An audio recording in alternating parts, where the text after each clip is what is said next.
আকবর এলো, এসে হরিদাস স্বামীর কাছে গেল, গিয়ে বললো আমি বৃন্দাবন নিধিবনের যেতে চাই, রাসলীলা দেখতে চাই। তো হরিদাস স্বামী বললেন তা তো হবে না বাছা। তো বলে না আমি চাই, সেও নাচরবন্দা।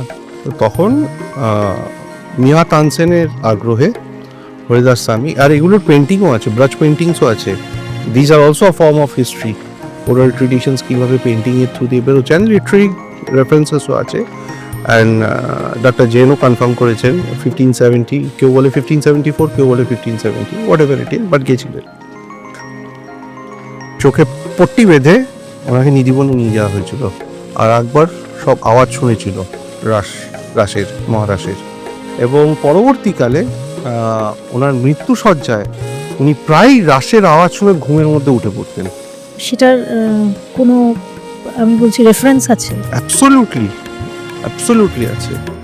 ব্রাজে যান পেন্টিং আছে, হরিদাস ঠাকুর বীণা নিয়ে বসে আছেন নিধিবনে, আকবরকে ব্লাইন্ড ফোল্ড করে সঙ্গে মানসিং যাচ্ছে, মিয়া তানসেন যাচ্ছে। তার মানে কৃষ্ণ তো আসেন? অবশ্যই কৃষ্ণ আছে, রূপ গোস্বামী।